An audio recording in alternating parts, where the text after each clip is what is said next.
2026-аас 2027 оны хичээлийн жилд эхлээд сургуульд бакалаврын төвшөнд оюутан эсвэлэх босго оноо орон нутагт 430, нийслэлд 450-аас 500 болж 20-аас 30 оноогоор өндөрсөн байна. Үүнээс гадна мэрэгжлийн ур чадварын үнэлгээ мөн өндөрсөжээ.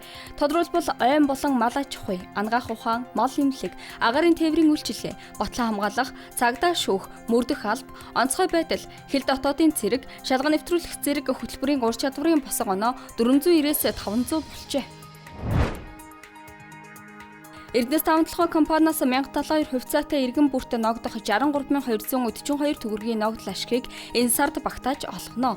Тус компани өнгөрсөн онд 1.1 их 80 төгрөгийн цэвэр ашигтай ажиллаж, үүнээс нэгж хувьцаанд 6555 төгрөг буюу нийт 786.6 тэрбум төгрөгийг хувьцаа эзэмшигчдэд хуваарлахаар шийдвэрлсэн. Үүнээс 3.5 сая хувьцаа эзэмшигчдэд 208.5 тэрбум төгрөг буюу 1072 хувьцаатай иргэнд 63242 төгрөгийн ногдол ашиг олгох юм а.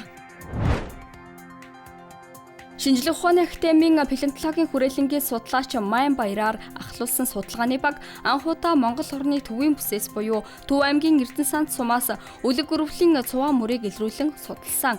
Уг мөрийг 1950-ад онд илрүүлсэн ч үлэг өрөвлийн мөн хэсэгт эргэлзэж байжээ. Харин судалгаагаар эргэлзээг нэг мөр тайлж 120 орчим сая жилийн тэртегээс тус бүс нутагт ургамлан идэж үлэг өрөвлийг даган махан идэж үлэг өрвөл зэрэгцэн амьдарч байсныг тогтоогод байна. Монгол шуудан компани 100 жилийн түүхэндээ анх удаа шог зургаас сэдвжилсэн марк гаргалаа. Уг маркт шог зургийн үе үеийн нэр төлөөлөл Гүрсэд, Одгив, Дорж готов, Байди, Цогт баяр, Бат Эрдэнэ нарын 1960-аас 2000 онд бүтээсэн нийгмийн шүүмжлэл, ёгтлол, хошигнол бүхий бүтээлүүд багтжээ. 1-ээс 6 хэлхээ энэхүү маркны нэг бүрийн үн 2000 төгрөг. Нийт 100000 ширхгийг хэвсэн байна. Ийхүү Монголын шог зураг дотоодод төдийгүй дэлхийд гарч байна. Түүнчлэн анхны өдрийн тогтвыг 33000 төгрөгийн үнэтэйгээр нийт 400 багцыг худалдаанд гаргажээ.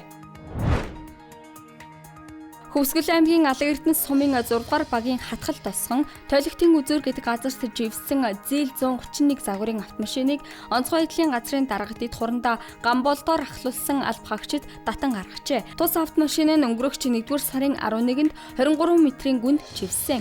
Тухайн үед үссэн хар цагаан хил хөдлөх аюултай байсан тул татан гаргах ажиллагааг түр хойшлуулад байжээ. Онгор сар тус аймагт мөс цөмөрсөн 10 удаагийн дуудлага бүртгэгдэж 6 иргэн амнасаа алдаад байна.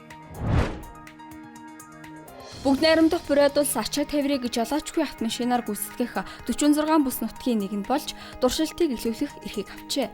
Үүгээр жолоочгүй төхөөрөмжийг туршиж нэвтрүүлэх нөхцөл бүрдэж байна. Өмнө нь М12 дорнод автозам дээр туршихад ерөнхийлөгч бүтэн оролцжээ. Тээврийн хэрэгсэл осол авааргүй 13 сая км замыг туулж эдийн засгийн уршигыг бодолсон байдаг. Ice Global-ийн цөөн хармын мэдээ байлаа. Ажлын амжилт хүсье.